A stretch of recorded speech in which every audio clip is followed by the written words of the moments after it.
It all starts with a legend. A shining sword pierced a stone. This world is always full of darkness. Warriors with swords and axes and mages fight on the battlefield. Among this darkness, someone has the blessing of a god, and those who overcome difficulties get the right to be called heroes. Swords pierced the backs of the enemies of the heroes, and those who lost and disappeared became part of a notoriously evil organization. A teacher in a dark cloak and with a sword in its scabbard stands in front of the warrior recruits. The narrator of the story tells us that this dark organization was called the Shadow of Death. One of the recruits with blonde hair and bright blue eyes looks intently at her mentor. And this organization is where the story begins. The recruits stand with their hands tucked behind their backs, some of them talking to each other. The girl with blonde hair cut into a bob is named Serena Reveal. The heroine is waiting to be accepted into the 5th training center. The girl looks disappointed because she wanted to join the 1st fencing training center, standing next to the other recruits. The heroine thinks about the fact that the 5th training center is unpopular, as it focuses on survival training, indicating the upcoming grueling and completely useless training. The girl looks at the dark-haired man in a blue cloak. The teacher keeps his hand on the sword that is in the scabbard. The heroine realizes that the whole difficulty of training in this squad is that here is a very strict mentor. The 5th squad instructor addresses the new recruits, reminding them that they are all new here. The heroine imagines the mentor with a dark-winged and horned demonic shadow behind him. The instructor addresses the new recruits, expressing the hope that the students know who he is. Serena thinks about the fact that their teacher was nicknamed the most cold-blooded man of the Shadow of Death for his stern look and cruel attitude. The heroine imagines the recruits frozen in ice and remembers that the instructor is called an ice demon. The instructor orders number 23 to step forward. A girl with brown hair and blue eyes interjects. The recruit to whom that number belongs is startled, taking his sword out of its sheath. The instructor demands that the girl draw her sword and attack him. The man holds the sword in his hand, pointing it at his opponent. The girl recruit number 23 obediently agrees. She gets into a fighting stance opposite the instructor and draws her sword, watching what is happening. Serena thinks that the skills of number 23 are not above average, but the girl is interested to see the fencing skills of the 5th instructor for the first time. Looking at the instructor, whose expression remains cold, Serena notices that he looks down on the new recruits and doesn't even bother to get into the correct stance before the fight begins. Instructor and student number 23 stand across from each other, taking her sword out of its sheath. The girl lunges at the instructor, preparing to strike. In one motion, the instructor knocks the sword out of the hands of student number 23. Grinning, the girl falls to the ground. The instructor tells her that it was very stupid. The instructor asks the girl sitting on the ground what mistake she made. Bowing her head, the girl replies that she dropped her sword and fell. The instructor is not satisfied with this answer. The man asks the new recruits who can give a more detailed answer. Serena hesitates and raises her hand. She says that the girl swung her sword too sharply. Trainee number 23 looks at Serena. The instructor asks for a follow-up answer. With her hand raised, Serena replies that the girl gave up too quickly. The man asks why this happened. Serena replies that warriors should not draw their sword until they are confident enough that their opponent will be defeated. The heroine compliments her answer by clarifying that as long as a warrior is alive, they should fight to the very end. The mentor tells Serena with a cold stare that her answer is not bad, but it is not completely correct. The heroine looks at the instructor puzzled. Suddenly the mentor snaps out of his seat and throws a punch. Serena tries to block her opponent's blow, realizing that the instructor is repeating the movements of girl number 23. The heroine responds to the blow of the mentor. The opponents cross swords, and the instructor asks Serena if she has now realized her mistake. The heroine wounds the mentor in the shoulder, tearing his cloak, but the instructor's blade rests on Serena's shoulder. The teacher offers Serena to explain what she did wrong, and if she can't, she will have to take action. The man doesn't have time to finish as the heroine replies that she missed, hitting only the bone, bringing the blade closer to the girl's neck. The man replies that this is the wrong answer. The instructor pulls his sword aside and says that the sword technique called shadow slashing, which the newcomers learned earlier, is designed to kill enemies with a single blow, so this technique cannot be used for distancing or defense. Holding her throat, Serena interjects about the one punch. The instructor replies to the surprised heroine that is exactly what it is, and her main mistake is not applying the technique correctly. Looking at girl number 23, who is still sitting on the ground and trying to catch her breath, the instructor says that unless beginners have confidence that they can kill their opponent, they should not use this technique. Walking past Serena and turning his back to her, the instructor says that if a warrior can't kill, then he doesn't deserve to live. Serena promises to remember this. The girl realizes that she clearly realized the skills of the 5th instructor that day. crossing her arms over her chest. The mentor turns to the new recruits and tells them that after running 20 laps around the grounds, they will be expected to practice shadow chopping from 1 o'clock to 6. Looking intently at the students standing before him, the instructor orders them to perform 100 approaches each and tells the recruits that they shouldn't dream of taking a break until they're all done. The recruits chorally respond in the affirmative to the instructor's demand. The man with the icy stare addresses number 23 and number 7 separately. He tells Serena and girl number 23, rubbing her bruised arm, that they must run an additional 10 laps and do 50+ reps of the exercise. Standing with his back to the girls, the man asks if they will say they can't do it. The girls simultaneously answer in the affirmative. At sunset, a group of recruits are engaged in a run. Serena resolutely continues running. The heroine is followed by other recruits. The girl remembers that they kept running across the large training area and lifted the sword time after time, hundreds of times, so it was so hard that many began to complain. The girl turns to the side, looking at the mentor standing nearby. She is surprised that the instructor was watching the students without being treated. The mentor looks at the group of students with an icy stare. Serena is surprised that he is watching with a steely gaze, so the recruits dare not get angry, for the instructor has not moved an inch even with the shoulder injury. The grim teacher stands motionless in place with his arms crossed over his chest, the heroine thinking about who he really is. Serena runs and reflects on the fact that she underestimated the instructor and that's why she lost so easily. Clouds appeared in the sky, but the girl resolutely runs towards the goal. The heroine thinks about the fact that through training here for the sake of her family Reveal, she will be able to get the key to unlock the death blow. It was at that moment that the pity and frustration in the 5th training center completely disappeared. While running, a slight smile appears on Serena's face and the girl decides that she will study further. The instructor looks after the fleeing Serena. The instructor of the 5th training center has a stony expression on his face and thinks about the fact that he is in a lot of pain. The man imagines his shoulder covered in band-aids and his face twisted in pain, but in reality he continues to stand motionless with an icy stare. The instructor thinks to himself that his shoulder hurts like hell and he is going crazy from the unbearable pain. The instructor thinks about the fact that he is now retired as a third-rate villain, but they should have seen him in the old days. The man remembers the recent fight with student number 23. He is unhappy that he has to hide his power, because it can't be used on these children. The mentor recalls the fight with student number 7. He thinks irritably that he can't believe that this girl was able to wound him in the shoulder. Picturing the girl's face focused on the battle, the man thinks that this damn blonde is very unusual, which means she is definitely a future hero. Clenching his teeth in anger, the instructor thinks about the fact that he almost fainted in the middle of the lesson. He doesn't understand why the future hero got into a dark organization and suspects that the girl might be a spy. Mentally calling the girl a brat, the instructor watches Serena smile and is annoyed that she turned in his direction, surprised to see Serena running and smiling, followed by the other students exhausted from the ordeal. The instructor is angry that the girl hurt him and he almost died from the pain and now she still dares to smile. Looking at the cheerful girl, the man is puzzled. He thinks that this student will definitely interfere with his quiet life and retirement as a third-rate villain. It seems to him that with her smile the girl wants to show that the task was too easy.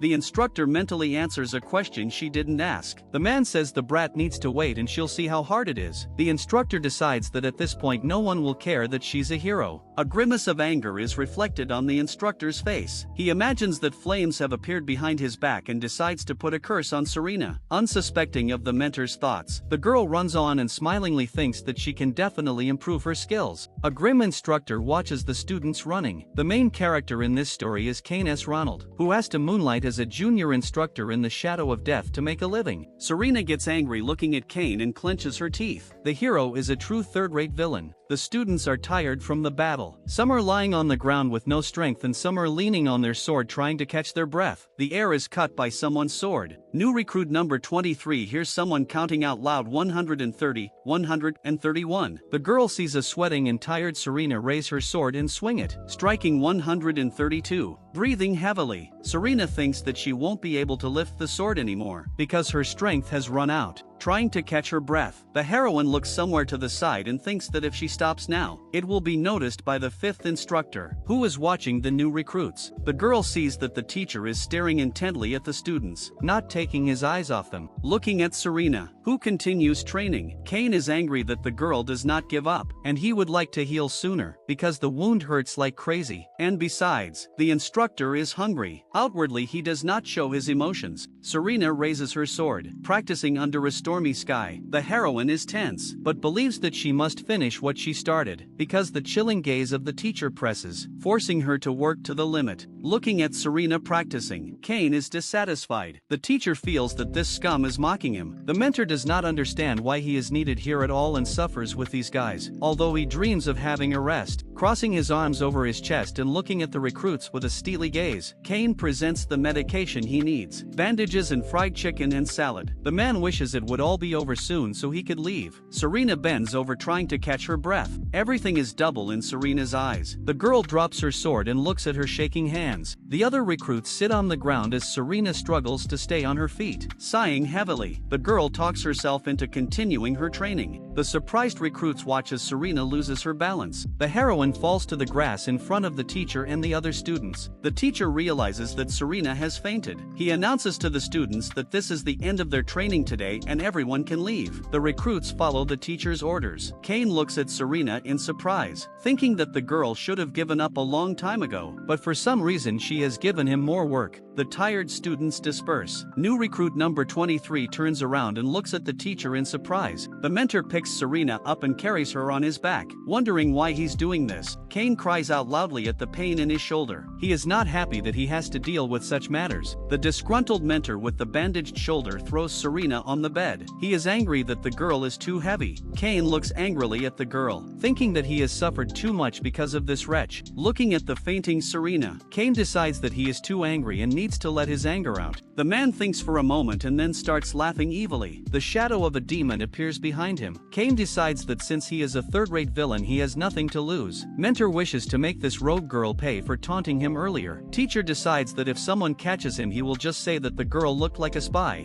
Standing next to the bed Serena is lying on, Cain plans to make her sob, but first he wants to get rid of her sword lying on the floor. The man decides he needs to completely disarm the girl. Cain is surprised to see the shurikens and throwing knives he is holding. He found these weapons at Serena's place and doesn't understand where the girl hid such an arsenal. Mentor finds a lash and green poison in Serena's possession. A shocked Cain discovers a blade in the sole of the girl's shoe. Looking at the sleeping Serena, he thinks about the fact that the girl really could be a spy. Cain examines the girl's ring and discovers an image of a coat of arms on it, which is considered the prestigious family crest of the Repay family. Cain is horrified. He thinks about the fact that if the girl is a spy from a prestigious family, what is he going to do now? The mentor realizes that Serena is his ward, so he will have to answer. The man thinks about the fact that if the girl is caught, he will get a pay cut and maybe even fired. Clenching his teeth, Cain is angry. He tries to get his thoughts together, but realizes that this girl has become a pain in the ass. Mentor is trying to decide if he should take Serena's secret to the grave with him, and he also realizes that accidents can happen during training, because it's common for a dark organization when someone dies on its territory. Looking at the sleeping girl, Cain thinks about the fact that if he wants to kill her, he needs to do it quickly and without mistakes. Clenching his fists while standing over the bed, Cain decides that for a hero, a crisis is a stepping stone to becoming stronger. Cain decides that even if it takes a long time to plan, he should think things through in detail. In her dream, Serena is immersed in memories of home. She thinks about how her father is doing. The girl sees a palace hall and hears someone saying that he is doing his best to keep fighting, but it's not something you can resist fighting. Someone reaches out to Serena dressed in a military uniform. The girl's hair is tied back in a ponytail and she is holding a sword in her hand. The man asks her if the girl has thought about becoming a pharmacist. Lowering her eyes and turning away from her interlocutor, the girl replies that she will think about his words, presenting the family crest with a shield and swords. The girl thinks of it as a symbol of a secret organization of knights without a leader, called the Free Knights. Serena tells her that the Repay family is one of the 3 great swordsman families, and the founder of the stone sword style. The girl imagines the crest beginning to crumble and become covered in cracks. Serena thinks about how the sturdier the rock stands, the more it becomes covered in moss. The girl believes that without change there is stagnation and the stone sword has become an outdated style of swordsmanship. The Repay clan has begun to decline and Serena's father overstretched himself teaching her swordsmanship. Serena imagines herself standing alone in the palace hallway. The girl recalls that her father became so ill that even the priests could not cure him. The girl thinks about the fact that for the sake of her family, she cannot let her father's hard work be in vain. So as heiress, she must find the right solution. Serena tries to figure out if there is another way other than inheriting the stone sword style. The girl in white boots with gold ornaments takes a step. She thinks of other styles and the fact that she can learn all three great styles of swordsmanship. Serena is encouraged by the thought. The girl pulls her sword from its sheath and decides that this would be a great way out of the situation. Serena raises her sword and thinks about the fact that even if it is impossible to learn battle flame because of its peculiarity, she might be able to learn the deadly technique of shadow chopping.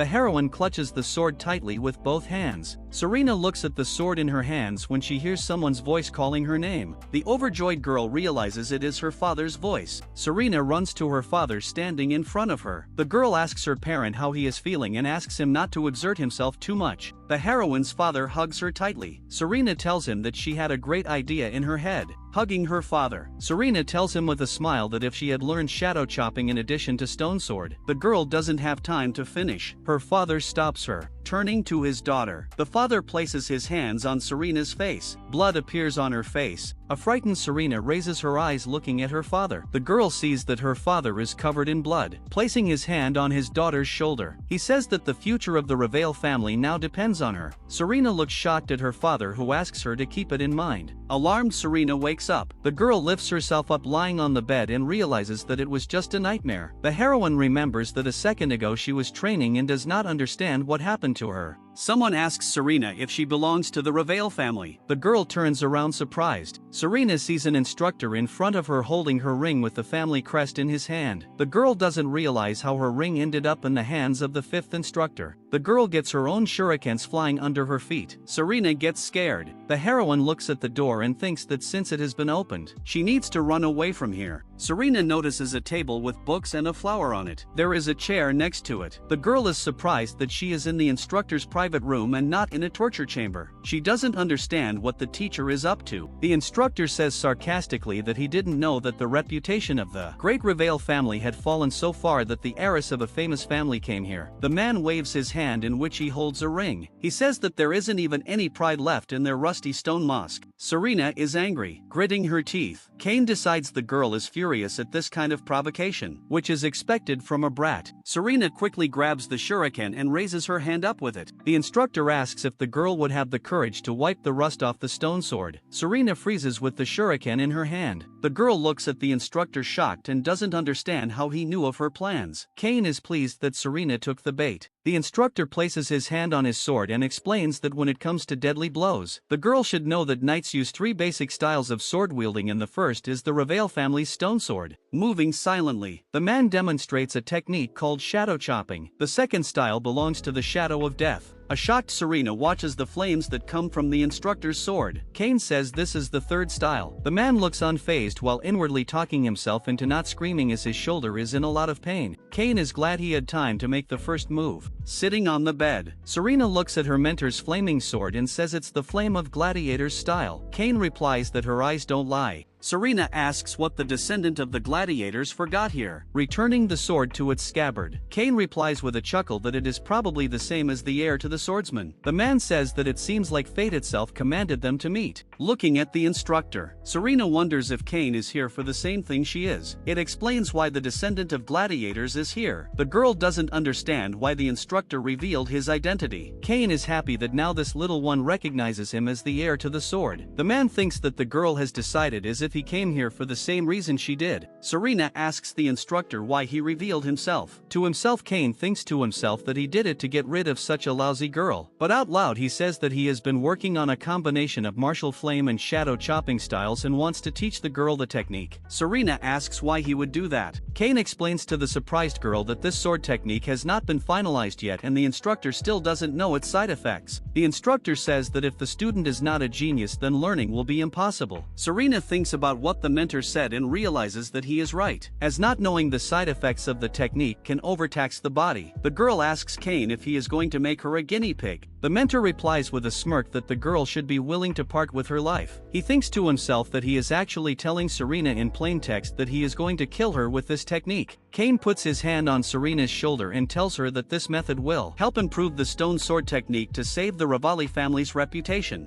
Looking into the girl's eyes, the mentor asks if she wants to master each of these styles to accomplish her goal. Serena cautiously asks if Cain is going to take her on as his secret apprentice. The instructor answers in the affirmative. The girl presses her lips together as she imagines the flaming sword and wonders if she should trust the instructor's words. She realizes that it was the battle flame that he demonstrated exactly, and if she could have combined the stone sword and shadow chopping, it would have been different. Serena clenches her hand into a fist. The girl decisively agrees. Outwardly, the master looks calm, but in his heart he is cheering and smiling slyly. The instructor says Serena made the right choice for a swordsman. To himself, he thinks about the fact that finally her life is in his hands. The next day, the building in the mountains where the recruits live is engulfed in fog. Metal leg weights fall to the grass. Mentor says that a strong lower body is most important for fencing, so Serena will have to wear this during training. Lowering her head, the girl asks if excessive training is harmful if the novice is still growing. Cain thinks to himself that he didn't come up with this for training, but to make it easier for him to kill his apprentice. Cain holds out a jar of ointment and a pack of pills to Serena. He says the girl should take these pills 3 times a day and use the ointment to relieve the pain. Serena holds the jar and pills. The girl looks unsure but promises her mentor to do as he asks. Serena decides that since the master has been down this road, he knows what he's talking about. Mentor thinks about the fact that he gave the girl fake medicine and it would be great if she dies quickly. 10 days later, during training, Serena loses her strength. The girl can barely hold her sword.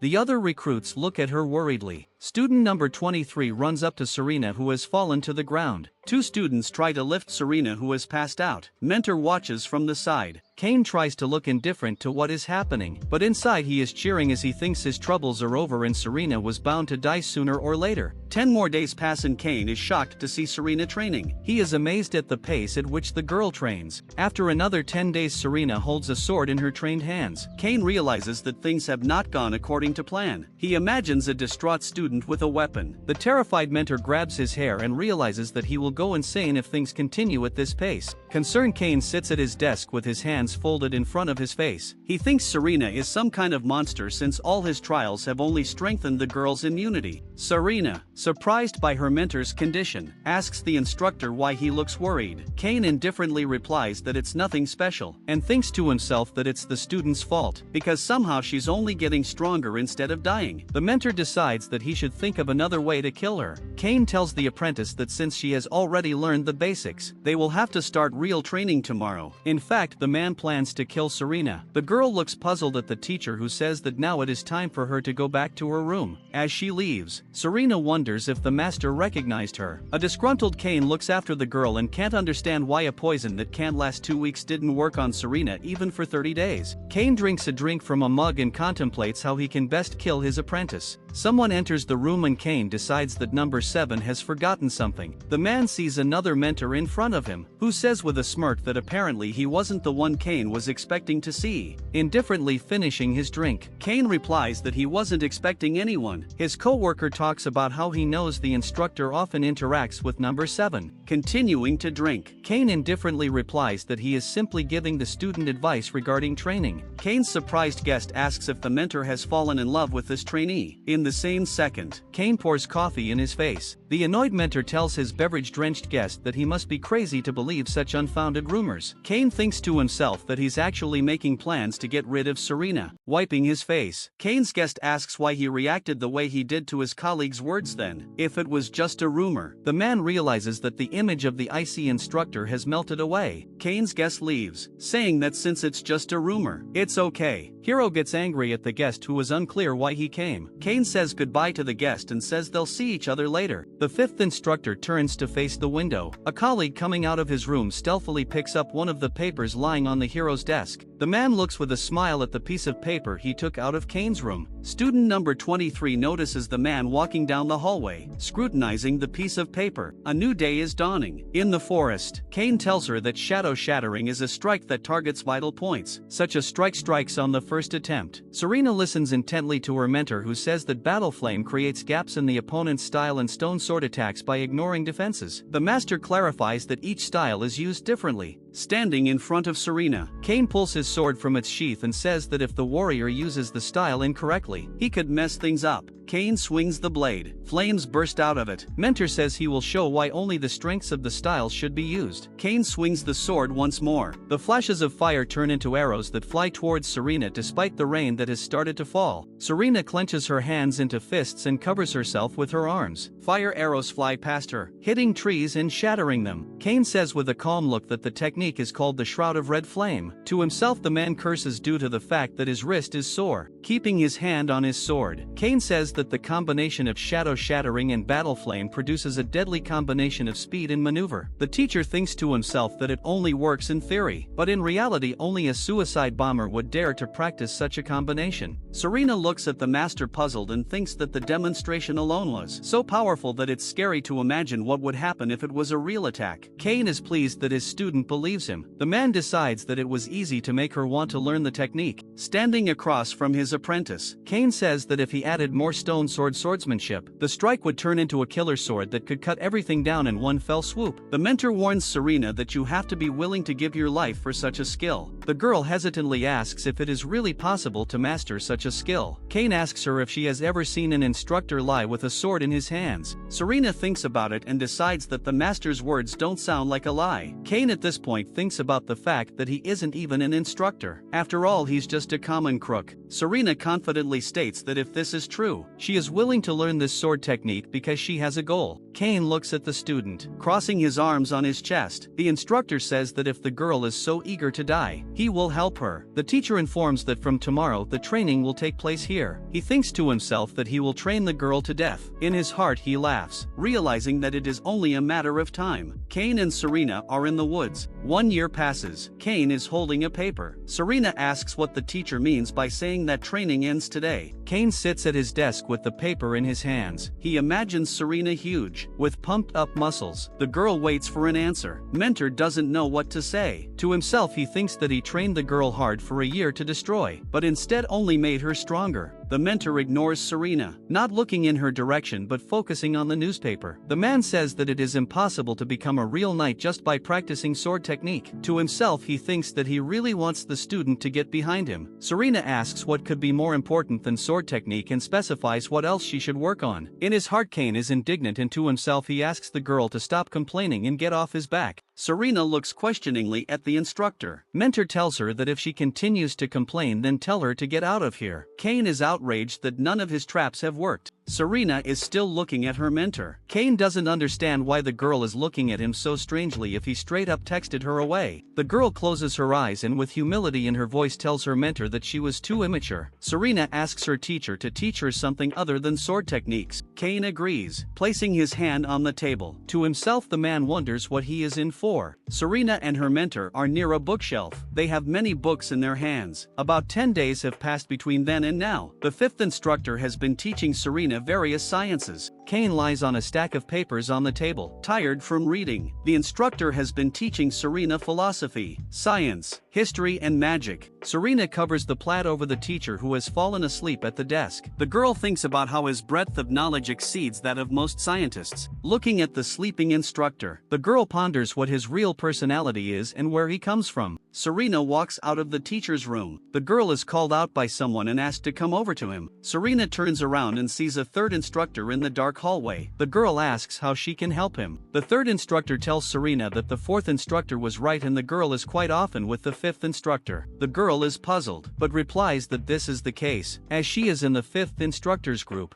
Moving closer, the third instructor asks the girl not to play dumb and says that she can't help but realize what she's talking about. Approaching the girl, the third instructor says that he knew from the beginning that she was a spy from the Repay family. He demands that the girl calmly pass the sword technique. Serena replies that she can't do that. The girl puts her hand on the sword and says that if the instructor leaves now, she won't have to bear her blade. The instructor responds that this is a bold statement and also puts his hand on the sword. The man says that even if the girl is a member of the Repay family, she, as a trainee, doesn't have enough power to threaten the instructor. The third instructor insults the girl and says he will see how she behaves in the torture chamber yet. The instructor attacks and Serena defends herself by blocking his blows. The girl is focused. Serena stands in front of the instructor. The girl kills the third instructor with a single blow to the head from a distance. The heroine, who has blood splattered on her face, is dumbfounded. Serena looks at the dead third instructor and doesn't understand how this happened. After all, she only planned to intimidate the man. The heroine looks at the man lying in a pool of blood on the floor. The third instructor's sword lying next to him. Serena doesn't understand why he, being an intelligence expert, was so weak. The girl recalls the arrogant faces of the other instructors. She realizes that the way the man approached her without any caution means that all the other instructors are just as aware of who she really is. Looking around the empty hallway, Serena decides that before the other instructors get here, she needs to escape. The girl jumps out the window and runs into the woods. Serena quickly runs through the forest as the girl is watched by the warriors lurking in the trees. The girl turns around questioningly. Serena grabs her sword. The fifth instructor wakes up in his room and yawns tiredly. Sleepy Cain can't understand why it has gotten so noisy. Cain looks up from sitting at his desk with a plaid over his shoulders. The mentor is startled when student number 23 bursts into his room calling for the instructor. The man turns toward the door in surprise. Out of breath from her fast run, the excited student reports that number 7 has killed the third instructor and escaped. The fifth instructor is shocked and angry. The mentor along with the apprentice walk out into the hallway and see a crowd of people near the third instructor's breathless body. New recruit number 23 fearfully covers his mouth with his hands. Cain learns that the third instructor suspected number 7 of spying and attempted to investigate, which led to unfortunate consequences. A frightened Cain doesn't understand when they knew about his student's identity. He realizes that if the instructors suspected Serena, they must have suspected him. Cain asks student number 23 where student number 7 ran off to. The girl replies that she ran to the western forest. Mentor wonders where the other instructors are. The fifth instructor gets off his seat and heads off at a fast pace. Apprentice 23 tells him that the first and second instructors are tracking the whereabouts of number 7, and the fourth instructor should have gotten the news by now. Cain is alarmed that the first and second instructors are on their way. The man walks towards his room. Trainee number 23 follows him. Cain thinks about the fact that the news has already reached even the fourth instructor who has just returned, which means he is the only one who didn't know anything. The mentor realizes that the organization has been suspicious of him and number 7 for a long time, which means he needs to run too. The man asks the new recruit number 23 if the superiors know what happened. The girl replies that the 8th and 11th instructors have already left to report it. Lifting his dark blue cape, the 5th instructor asks student number 23 where the other trainees are. The girl replies that they are all gathered at the training grounds. The mentor puts on his cape, turning his back to the girl. Cain turns around and asks trainee number 23 to gather everyone with the 4th instructor and go to headquarters. He says he will go after number 7. Trainee number 23 is puzzled and scared. The girl informs him that the first instructor told everyone to stay with the 5th instructor. Looking menacingly at trainee number 23, Cain asks if she heard him. Backing toward the door, the girl replies that she understood. Cain covers the lower part of her face with her cape. The 5th instructor jumps out the window. The man heads into the woods. Cain discovers the body of one of the instructors. Looking around, he notices 2 more instructors killed. There is blood all around them. The 5th instructor realizes that Serena only swung her sword and killed 3 of the warriors, and besides that they were immobilized. Looking at the blood on the stone, the man thinks about his student turning into a monster. Cain sees a trail of blood stretching further down the path. The 5th instructor quickly runs, following the trail. In the next clearing he sees several more dead warriors. Cain notices a warrior sitting behind a fallen tree. The man is shocked by what he sees. Suddenly the 5th instructor hears someone breathing loudly. He asks who it is. The man sees a tired Serena, her clothes, hands and face stained in blood. Cain and Serena stand across from each other in the middle of the forest, both silent, pulling out her sword. The girl says that she knew the instructor would come after her. Serena thinks to herself that she hoped she would never see him again. Cain replies in a calm voice that it couldn't have been otherwise. In his heart the man panics when he notices the girl has pulled out her sword. He too takes the sword out of its sheath. Raising the sword, Serena informs him that she must repay the favor to her enemy. Cain holds the sword in his hand, preparing to defend himself. Serena abruptly snaps out of her seat and moves quickly towards Cain, bringing her bloody sword in for a strike. The girl looks at her mentor with anger, Cain's face twisting with rage. Serena throws a punch. The girl is surprised to notice that the sword has pierced the 5th instructor's shoulder. Cain is dumbfounded. Serena turns her back to him and pierces her attacker with the blade. The girl sees the mentor go down. The enemy's blade falls to the ground. The man who attacked Cain lies on the ground. He was pierced by Serena's sword. The girl is surprised to realize that it was the second instructor, but she can't remember when he had time to appear. Serena doesn't realize how she was able to kill the second instructor. She looks at Cain puzzled. The fifth instructor replies that the attacker was driven by his own emotions, which is why he lost his pathetic life. Cain,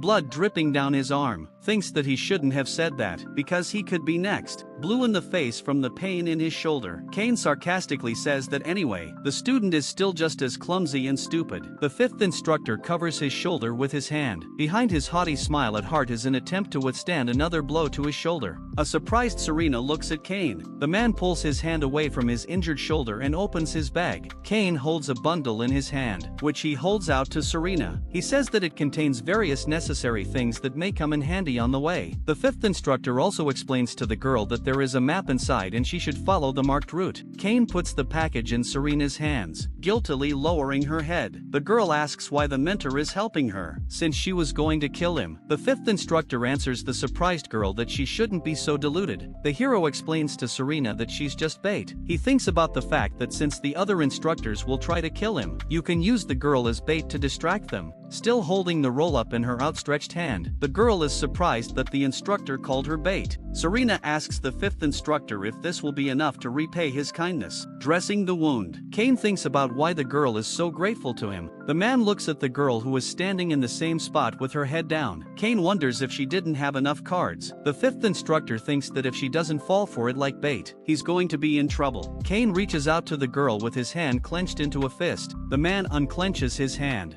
He has gold coins in the palm of his hand. Cain tells the girl that she won't need anything else. He nervously thinks to himself that she should take what he is offering and get out of here as soon as possible. The girl remains silent. Cain tries to gather his wits to endure Serena's silence. He thinks that the girl wants to get more benefits. Serena at this point ponders the fact that the mentor is being so nice to her because she needs to be bait for a long time. Cain approaches the murdered second instructor and asks the girl to hurry up because they don't have time. After saying that, Serena leaves the forest as quickly as possible, and at that moment, the dark-haired and green-eyed female instructor says with a slight smile that she has finally chosen a successor to the organization. Cain replies to her that everything has happened just as she intended. The first instructor holds her hand on her sword. The warriors behind her back do the same. Some of them bear their swords. The woman asks Cain if he had to do this. The man answers her that the organization did not expect him to dedicate himself to the art of swordsmanship and he had no faith that he could save himself with her help. Placing his hand on his sword, Cain asks if there is no other way. Holding the sword in front of him, the first instructor says that she will allow Cain to face death with dignity with sword in hand. The man replies firmly that he is very grateful. He tries not to show that his shoulder hurts badly, but nervously remembers Serena inflicting the wound. The first instructor sneeringly remarks that Cain has an injury. She wonders if the second instructor made an effort for it. Hero replies that it's nothing to worry about. The first instructor ironically apologizes for not being able to attend this fight. Cain replies that he's sorry too, and clarifies that he's not going to lose. The woman says she expected that, and resolutely rushes into the fight. Cain deflects the blow of her sword. The hero's blade ignites. The first and fifth instructors cross blades. Cain says with a chuckle that that was one cool blunder by Shadow. The first instructor replies with a smile that the illusion of battle is beautiful too. The fight continues, swords making contact. The first instructor uses the shadow chopping style. Cain recalls explaining to Serena that each of the three styles of fencing has its own characteristics. The hero imagines Serena leaving the field of pain victorious. He recalls telling the girl that the stone sword can break any of her opponent's defenses. Cain looks at the aggressive first instructor and thinks about the fact that shadow shattering allows for instant lethal strikes. Using the battle flame technique, Cain thinks about the fact that this style causes damage by retaliating after blocking an attack. The fifth instructor looks angrily at the opponent. Cain and the first instructor stand opposite each other preparing for the next strike. The man thinks about how each fencing style allows for certain injuries to be inflicted on the opponent. The first instructor attacks Cain with a sharp move. Man thinks that the battle flame is weaker than the stone sword. Stripping away the defense, the hero jumps up, attacking. A tense battle ensues. The first instructor blocks the attack. Cain thinks that battle flame helps during the counterattack and is comparable to shadow shattering. Enemies bounce off each other to catch their breath. In theory, the villain who is the main character of the story should win. Cain prepares to defend himself. The first instructor's eyes light up with manic rage and the desire to win. She strikes with a smile. It is simply impossible to overcome the difference in physical strength. With only a competent mastery of fencing techniques, the opponent strikes Cain with a blow that hurts his arm. The woman grabs the hero by the throat. The first instructor thrusts her sword into Cain and lifts him over the precipice, holding him by the throat. With a sneer, she says that if it weren't for his injury, it would be harder to determine the winner. Cain replies that a defeated swordsman needs no sympathy. Cain grimaces in pain as the first instructor squeezes his bloody neck with his hand. The hero says that his apprentice won't just let it go, grasping his opponent's hand. He thinks about the fact that the bait didn't work. The first instructor says with a snide smile that Cain has nothing to worry about, as the heiress of the Repay family will soon follow him. The first instructor throws the defeated Cain off the cliff. The hero flies down. The first instructor watches Cain fall from the cliff. Without turning to her warriors, the woman says that now we must order the capture of traitor number 7. Serena hears this conversation, hiding behind a tree. Tears appear in the girl's eyes. Dawn comes. Serena raises her head, looking at the sun appearing over the trees. The girl realizes that there is no need to be bait anymore. Serena hears some noise and turns around and sees that she is being attacked by a warrior with a sword in his hands. The warrior swings his sword, but Serena kills him with a single blow. The girl watches as the warrior she defeated falls. She tears a scrap of cloth from his clothes and, wiping her sword clean of blood, thinks about the fact that this is the 30th enemy she has killed. Walking through the forest and continuing to wipe her sword, the girl thinks about the fact that because of the fencing and survival skills that her 5th instructor taught her, Serena is able to escape in the face of a chase. The girl knows that she didn't realize this right away, but with the experience she gained, she believes that fighting death helped her gain the skills she needed. Serena thinks about what the life of the 5th instructor must have been like, because of what he was able to learn all these skills. Looking at her sword, the girl thinks about how she wished she knew more about her mentor, but she wasn't meant to. Serena is surprised to freeze in place when she hears someone calling her name. The girl realizes that she is surrounded by warriors. Looking around, Serena notices that not only the first instructor is here, but all the swordsmen of the Elite Death's Shadow Army. Serena tensely clutches the sword in her hand. The first instructor offers the girl to surrender honorably and guarantees her life in this case. The swordsman approach Serena. The girl thinks about the fact that as far as she knows, the first instructor always keeps his word. Holding her sword in front of her, Serena wonders if she will be kept alive so that she can then be imprisoned in a dungeon to rot. The first instructor sighs doomfully, covering her face with her hand. The warriors surrounding Serena draw their swords. The female warrior says she didn't even hope the successor to the 5th instructor would surrender so easily. Serena demands that she not be called that. After all, she is not the heir to the battle flame. The first instructor says that the girl must realize that she is the last one to be trained by that traitor, for it will be difficult for a dead man to take anyone as his apprentice. Serena is shocked. The female warrior says that like number 7, the 5th instructor joined the organization for the art of swordsmanship. He was going to gain the knowledge that the warriors of the organization possessed, and they needed his skills. The first instructor explains that once the knowledge was passed on, the value of using the 5th instructor disappeared. Serena is stunned as she learns that the mentor, after demonstrating swordsmanship, sacrificed himself for her, clenching the sword in her hand tighter. Serena realizes that if it wasn't for her, the mentor's death wouldn't have been so swift. The girl wants to ask if the first instructor killed him, but can't quite get the question out. The female warrior interrupts Serena, answering that she did. The 5th instructor died in a fair fight with sword in hand. The first instructor looks at the girl, crossing her arms over her chest. Serena says that Cain couldn't have lost to that woman. The first instructor replies that it could have ended differently if it wasn't for the 5th instructor's shoulder injury. Lowering her sword, Serena remembers her mentor holding onto her injured shoulder. Gritting her teeth, the girl blames herself for what happened, slowly pulling her sword out of its sheath. The first instructor says that Cain is dead, so it is time for number 7 to prepare to die as well. The first instructor is puzzled as she sees some movement. Aggressive Serena approaches her sharply and slices her neck with her sword. The girl kills several more warriors in the same way. Serena stabs two warriors in the stomach with a single blow. The girl delivers swift blows to anyone who gets in her way. Remembering Cain and his flaming sword, Serena thinks about how in the pursuit of skill and knowledge, she loses those she cares about too easily. As she kills two more warriors, the girl realizes that the last successor to the sword is left. Lowering her head in sword, Serena sees someone reaching out to her. The girl realizes that being born a warrior is her destiny. Raising her eyes and looking resolutely forward, Serena decides that as a first-class swordsman, she will destroy everyone. The sun through the clouds illuminates the forest, where the screams of dying warriors and those demanding mercy are heard. A hand in a black glove emerges from beneath the white cloth. Beneath the light-colored cloth, someone is moving in the forest. It turns out to be Cain, who looks around and says that such a thing is breathtaking. The man begins to feel nauseous. He drops to his knees and realizes that he is very dizzy. Sitting near a tree, Cain opens his backpack, revealing scrolls and various useful items. The man is pleased that everything went according to plan. Cain recalls his fall from the cliff, and how as he flew, he managed to open his parachute in time for a soft landing. The man recalls his recent parachute flight. Cain bandages his wounded stomach, happy that he was able to save himself. A man with bandaged arms, legs and torso, holding a backpack in his hand and looking forward. He decides that now it's just a matter of surviving. Putting the backpack on his shoulder, Cain decides that traveling alone is not so bad, and the attitude of the world to him. The man does not care. He thinks that now let the enemies at least choke. Cain looks worried when he thinks for a second that he liked working in the organization and the position was good. The man realizes that the only thing he regrets is the pension, which now he can't count on. The hero thinks about where he should go now, because it's not easy to find a good job. The man sighs and decides that from tomorrow he will start everything from scratch in the role of a real third-rate villain. Cain walks through the woods. Serena approaches the edge of the cliff from which the fifth instructor was thrown. As the girl struggles to move, dragging her injured leg, Serena notices something near the edge of the cliff. The girl sees Cain's sword lying on the edge of the cliff. Serena crouches down, standing on one knee, and picks up the sword. Examining it, the girl raises the sword high, holding it up against the sun, the blade glistening in its rays. Standing with the sword raised, Serena gives a speech in which she assures that she will repay her teacher for his favor by making sure she survives. Serena resolutely swears by her sword that she can retain the knowledge until she loses all her blood in pride. Raising her sword above her head, Serena doesn't yet know that her hero's vow to become a swordsman in the future will go around the world. Such was the story known to only two people, teacher and student, and Serena's speech was a farewell message to her first and last mentor. Serena takes a bite of a piece of spit roasted snake. The girl is wearing clean clothes and her hair has had time to grow over time. Serena enjoys the taste of the food, which she thinks is incomparable to anything else. A confused guy holding a white teapot asks Serena how she likes the snake kebab. After all, she came from the imperial court. Serena sits at a low table in a small room. A sword lies next to her. Palm trees can be seen outside the window. The guy takes a seat next to her. The girl replies that she is used to peculiar dishes, so she likes it. The guy is surprised by this answer. Continuing to eat the snake, Serena thinks about the fact that there is nothing like an adder for lunch to build up an immunity to the poison. Although there is a chance of going to the other side of the world if something goes wrong. Pouring tea into a cup, the guy asks how come such a noble person ended up in such a place. He wonders if the girl was attracted to the sights. Chewing on a snake kebab, Serena looks out the window and replies that she just wanted to practice in the southern part of the continent. The girl looks out the window and sees thatched houses with cone crashes surrounded by palm trees. Serena puts the chopsticks on the tray. The guy tells her that he found a guide like the girl asked for. Serena thanks him. The girl says that it is quite dangerous to go far into the jungle, so she thought it would take a long time to find a guide. Guy replies that southerners aren't afraid of the rainforest at all. Guy stares intently at Serena and then turns to the door to make sure no one can hear their conversation. The girl is puzzled. Guy whispers in Serena's ear that there is something the locals fear, and it's about the Shahat. Serena introduces the hunched creature and asks if Guy is referring to the evil forest witch. The girl presents a bloody hand in which lies a human heart. A demon with red eyes and mouth holds it in his hand. Serena remembers that Sha'ata in the imperial language refers to a ghost that devours human hearts. Guy admits that he miraculously survived his encounter with the Shahada. He unbuttons his shirt and shows the proof, a huge scar. Looking at the guy's wound, Serena thinks about how that scar looks like it was left by a sword. The girl is puzzled, because she realizes that the blow was aimed at vital organs. She thinks back to her first instructor and realizes that this level of swordsmanship matched her as the best in Death's Shadow. Serena places her hand on her sword, thinking about the fact that the enemy might be somewhere nearby. Buttoning his shirt, Guy looks at Serena's hand resting on the sword. Guy says that Shahada is a powerful ghost, so he asks his mistress to be careful in the jungle. Looking at the sword she is holding, Serena thanks the guy for the advice. Night falls. The sky above the lodges is dotted with stars. Serena tries to sleep, her sword lying nearby. The girl thinks about how an immortal ghost eating hearts is some kind of nonsense. Serena reaches for her sword. The girl thinks about the fact that if these ghosts do exist, she would be able to see those she cared about again at least one more time. Serena places her hand on the sword. The girl recalls images of her father and Cain. Serena presses the sword against her and falls asleep. The heroine dreams of someone saying, "Euerio." She sees a girl with silver hair and shining earrings, who casts a spell and creates a magic ball. Putting her hands up, the girl in blue and white clothes calls for a blizzard. Serena watches this while standing aside in warm clothes. The heroine covers herself with her hands from the powerful magical flow. Serena calls the girl Sevilla and asks what happened to her, for she used to be a hero that everyone admired. Controlling the magical energy, Sevilla replies with an evil look that she is bored with that role, pointing her finger at Serena. Sevilla says that she too will realize it someday. The girl calls Serena by name, and says that she is a celestial swordsman. Creating a blizzard, Sevilla says that the hero's worthless life will only be ruined in the finale. Serena doesn't understand what her interlocutor is talking about. Sevilla says that if the girl wants to find out, she will show her what she is talking about now. Sevilla with an evil look creates a magic ball, raising her hand and looking at Serena. She is going to pierce the girl with endless ice. Ice needles fly towards Serena. The girl startles and opens her eyes. Waking up, lifting up on her sleeping place, Serena looks scared after her nightmare. A snake crawls next to the girl, grabbing the snake with a sharp movement of her hand. Serena closes her eyes, realizing that she is starting to get used to the nightmares. The girl throws the snake out the window and thinks about the fact that it has been 3 years since the shadow of death was destroyed. Serena remembers the bloody battle. The girl thinks about the fact that she has been through a lot in that time, traveling across the continent. The heroine replayed in her memory the episodes of her journey. Before her eyes flash images of her comforting a crying girl, fighting with the enemy and chopping another enemy with her sword, to create a good reputation for her family. At that time Serena had to take on any challenge. The girl recalls how she defeated the Lady of the Dark Mountain, who appeared in the form of a spider. Serena thinks about the fact that she defeated even Kortu Ayoma of the first rank. The heroine remembers Sevilla and thinks about why she was so angry that day. Serena puts her hand on her sword, taking the sword in her hand. The girl rises and wondering what it is that could make a hero become a bandit leader. Serena listens, pushing aside the beads that serve as the door. A boy enters the room and smilingly informs her that he has found where the guest is housed and clarifies it was Serena who needed a guide after all. Serena confirms the information that she was looking for a guide. The boy says he is glad to meet her. Raja informs that he is an experienced guide and lives in this village. Looking at the boy in surprise, Serena thinks about him being too young and asks Raja if he is definitely an experienced guide. Approaching Serena, the boy asks if she is worried because of his young age. The girl replies that they have a dangerous task ahead of them, so she is worried.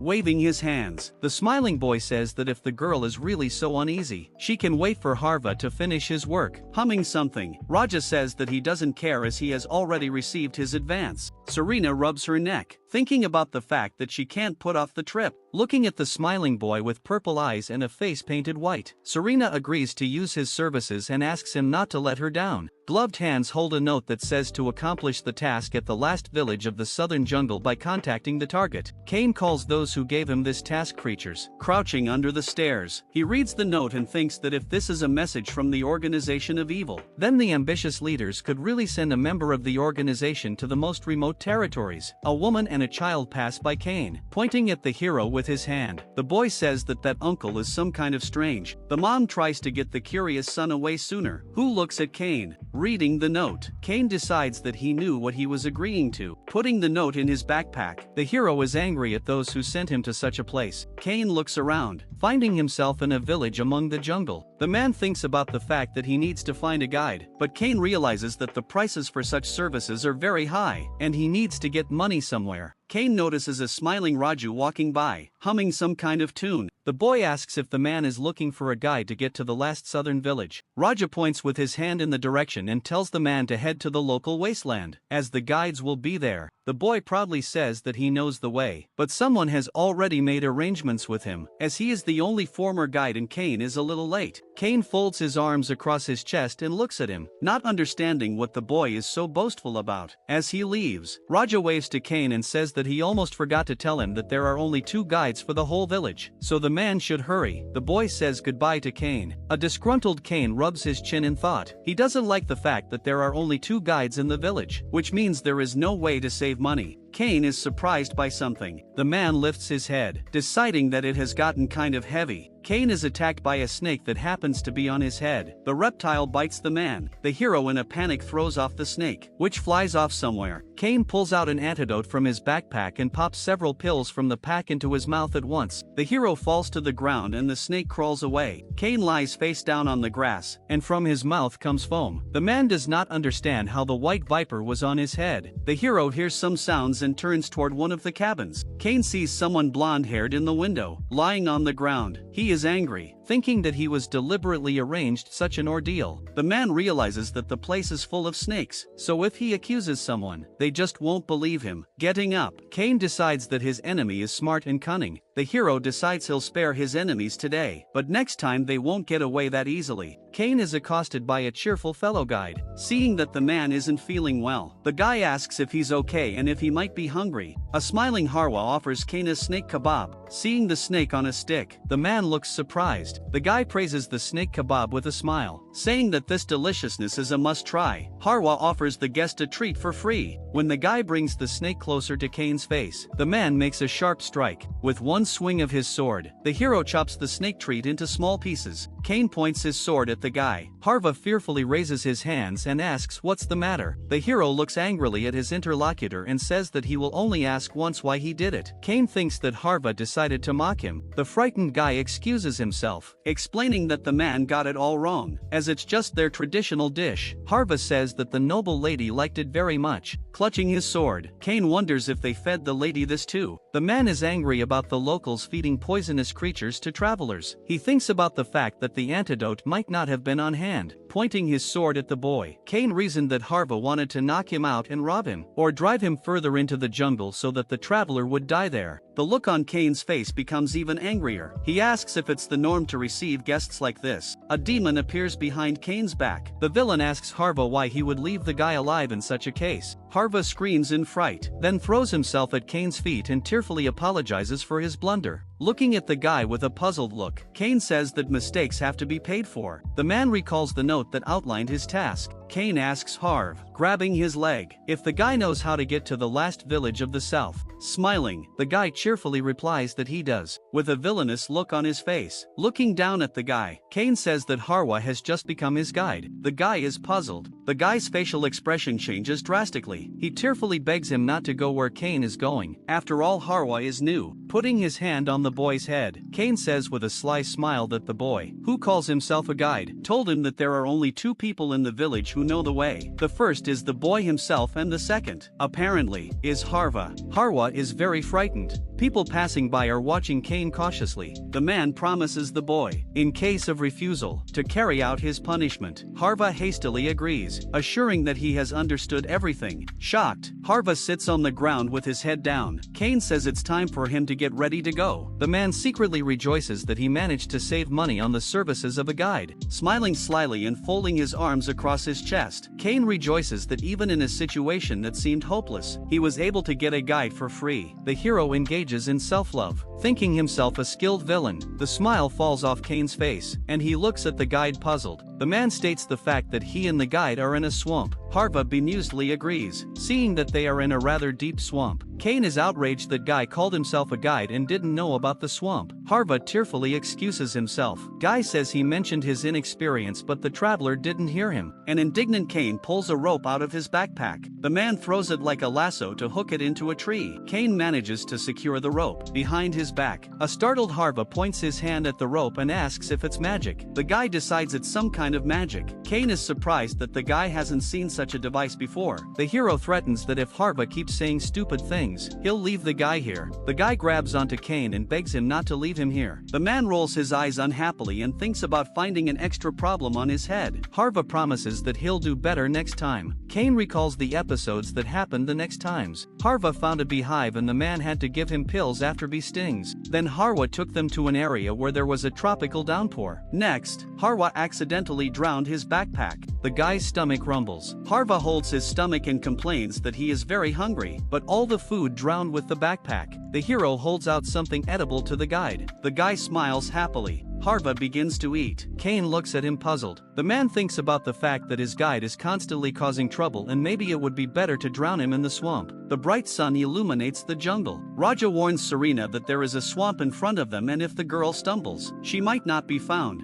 The boy asks her to follow him strictly, but is surprised to notice that Serena is walking straight through the swamp, taking very fast steps. Raja looks shocked at Serena and asks how that was possible. Serena replies that you just have to move your feet very quickly, because it's easier than walking on water. The girl walks past a beehive and accidentally hits it with her head. A frightened Raja asks the girl to be careful. Serena looks at the hive from which aggressive bees fly out. The girl chops the insects with her sword. The dead bees fall to the ground. This is watched by a stunned Raja who opens his mouth in shock. The boy asks Serena how she does it. The girl explains that it is easy and simple. In fact, if you practice on grains of sand, insects become a trifle. A surprised Raja says that he is happy to see such skills of his companion. Serena recalls how later she caught a snake, fought a jaguar, and a green swamp monster. All enemies defeated. Looking puzzled at Serena who had just defeated the swamp creature, Raja asks if she is human. The girl is surprised by the guide's question. Raja says that maybe he's imagining things because otherwise the only explanation would be that Serena is a genetically modified human. Girl replies that it's actually all due to training. Serena remembers her teacher making the students run on the surface of the water and watching some of the new recruits drown with a nonchalant look. Serena had no trouble running on water. The girl has a memory of eating something brightly colored off her plate with other poisoned students lying nearby. Mentor made the recruits consume poisons in moderation. Serena remembers the murder of the thugs who came for her soul. A picture appears in front of her eyes, where she is in bloody clothes and with a sword in her hand standing in the middle of the forest, and the corpses of her enemies are lying nearby, blood dripping from the sword. The girl tells the surprised Raja that even with all her training, the southern jungle is not as easy for her as she would like it to be. A determined Serena tells the boy standing behind her that it's time for them to move on. Raja looks at the girl in surprise. The boy still has many questions for her. Serena and Raja reach the second village, where wooden huts are set amongst palm trees right on the cliffs. As they enter the village, Serena says that the villagers have come up with convenient names for their settlements, as the first one they came across was the first village and this one is the second. Serena looks around as she and Raja walk through the village. As they pass other people, the boy explains that houses are constantly falling down and people are moving from place to place, so they decided not to complicate things and just numbered the villages. Passers-by turn around, staring intently at Serena, humming a tune. Raja suggests they go out to eat. Serena and Raja are in one of the buildings. The girl twirls a fork in her hand and asks the boy if the locals hate the empire. Serena and Raja sit at a table with plates of fruit and meat, taking a bite of the meat. The boy replies that the girl is mistaken. Serena explains that she has gotten the feeling that the villagers are avoiding her, chewing on the meat. Raja replies that he hasn't noticed anything like that and everyone here is minding their own business. Serena turns around and looks out the window. Raja remembers that there is a hunting competition coming up between the villages.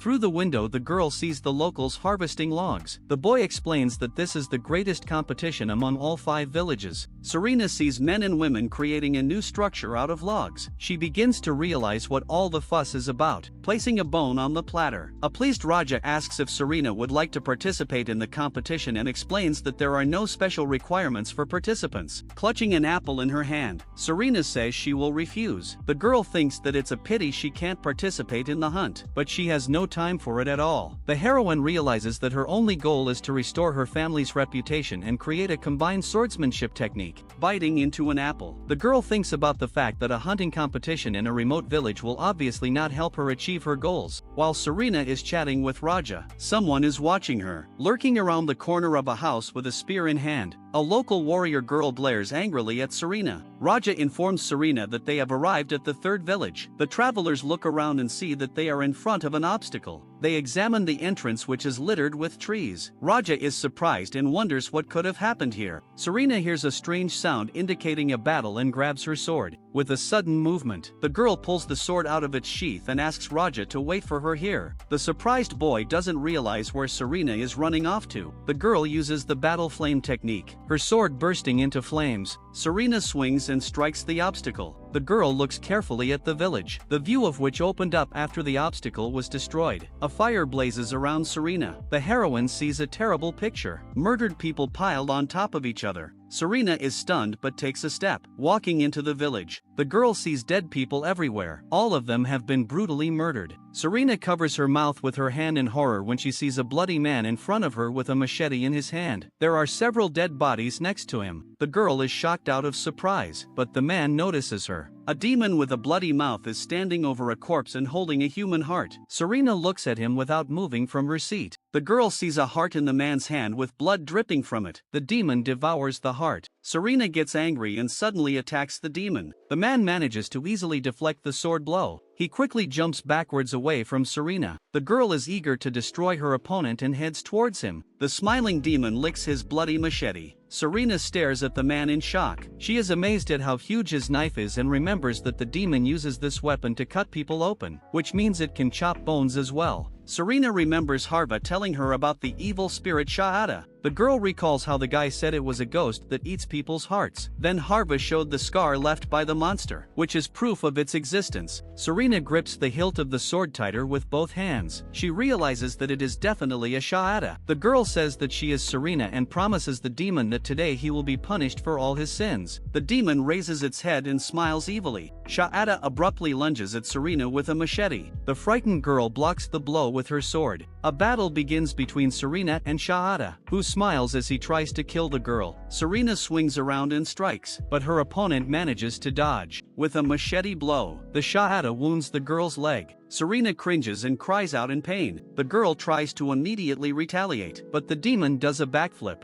Sha'ada finds herself at a distance from Serena, the demon twirling the machete in her hand with a smile, looking puzzled at her opponent. Serena realizes that he is strong. The girl thinks about the fact that by blocking the demon's first attack, she realized that he is not an easy opponent. Serena holds the sword in front of her, thinking about how it will be a bit difficult to defeat the monster. Turning to the demon, the girl points the sword at him and asks if he is afraid of death. Asking this question, Serena realizes that she already knows the answer, because such creatures do not stop at anything. Picking up the machete, the Sha'ada prepares to fight. Serena realizes that while before the demon looms the opportunity to kill his victim, he will not think about wounds or death, because it does not bother him at all. The girl decisively declares to the demon that he chose his own fate. The heroine clutches the hilt of her sword and uses battle flame. The girl declares to the demon that she will kill him. Sha'ada grins his teeth and starts laughing loudly. The demon jumps, approaching Serena. The girl creates a circle of fire around her using the third technique, battle flame. The space fills with fire and Sha'ada freezes in place. The demon makes an effort to repel Serena's blow. Sha'ada and the heroine cross blades. The girl is determined. The demon is startled when Serena manages to chop him with her machete. He stares in amazement at the hilt of the blade that remains in his hand. Serena swings the sword again. The girl delivers a blow, which the terrified Sha'ada tries to dodge. Serena is aggressive. The girl raises her sword above her head and delivers a strong blow that wounds the demon. The bloodied demon is stunned. Serena leaps away from the demon. Her clothes and sword are stained with blood. The demon's hand falls to the ground. ground. The demon stares silently at the warrior and then grabs its head and starts laughing loudly. Jumping quickly, Shaada tries to get away from Serena. The girl runs after her opponent, ordering him to stop. Serena notices Shaada leaning over a dead man. The girl stops, not realizing what he is doing. With one sharp movement of his hand, the demon rips out the man's heart and holds it in front of him. Smiling broadly, Serena is stunned that this savage has decided to feed on dead meat. The demon eats the human heart. His face and hands are covered in blood.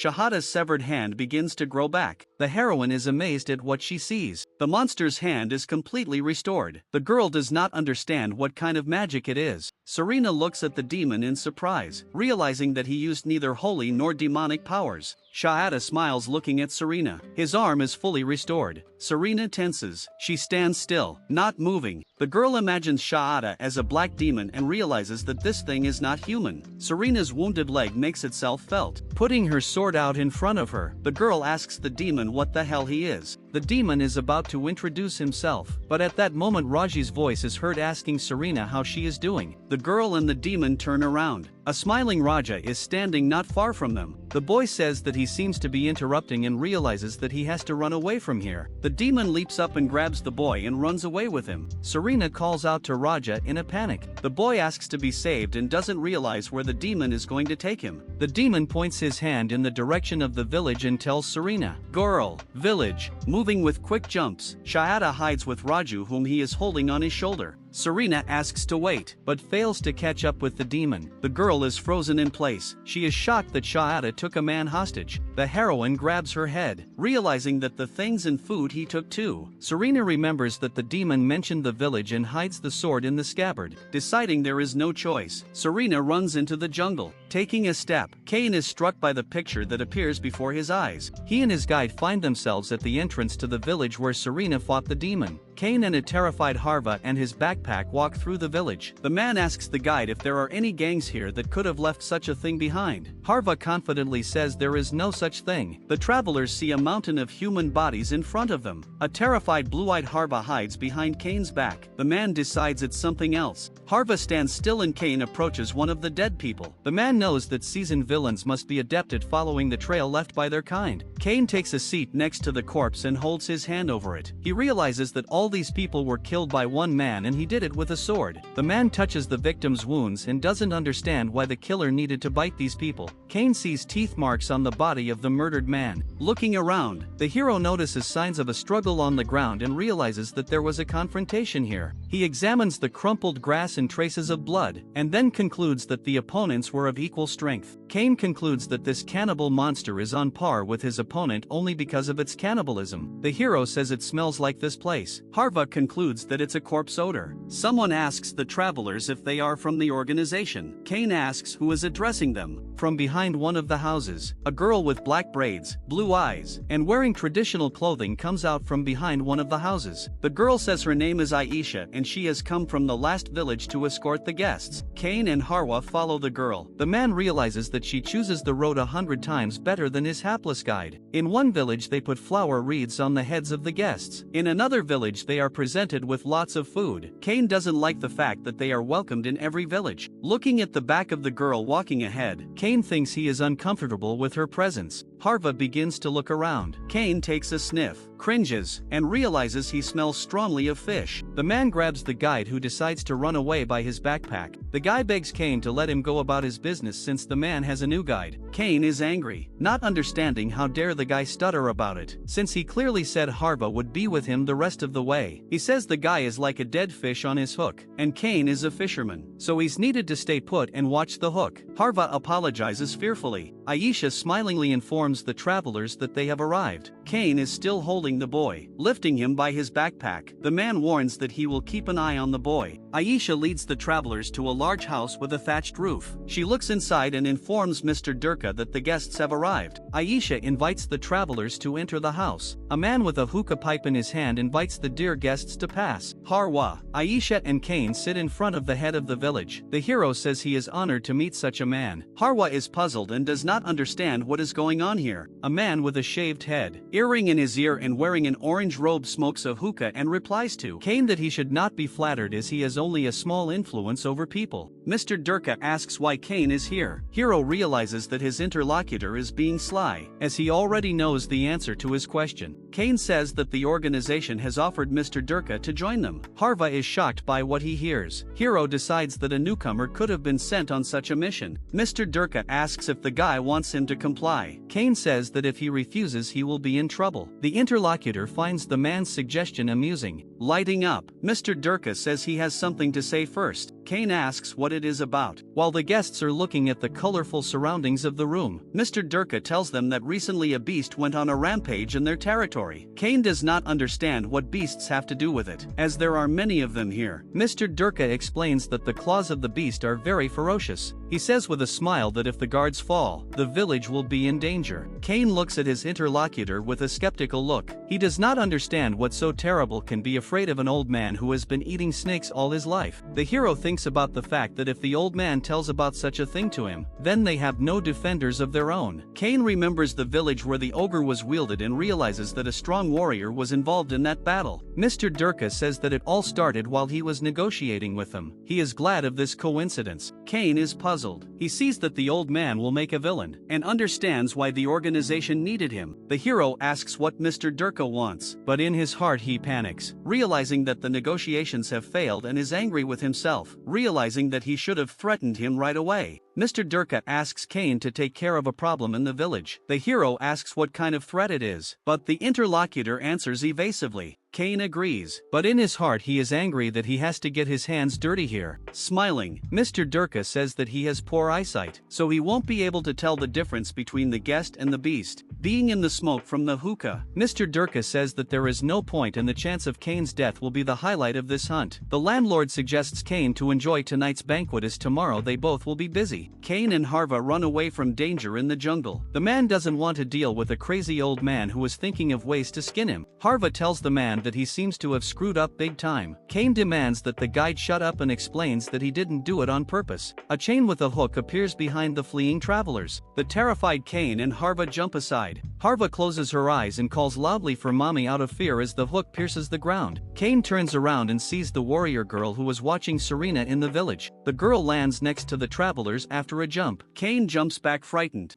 Harva hides behind Cain's back as the girl puts a spear with a sharp metal tip to the man's neck. Standing next to the warrior girl is a smiling Aisha, who greets the travelers and asks them where they are hurrying to, holding the sharp hook near her face. The girl says that she thought the travelers would at least enjoy a banquet. Cain angrily replies that he doesn't like wasting time. Behind his back a startled Harva hiccups, pointing her spear at Cain. Warrior girl squints her eyes and says that something about the man seems familiar to her. Cain is puzzled. Warrior girl assumes she saw him in the devil's soul.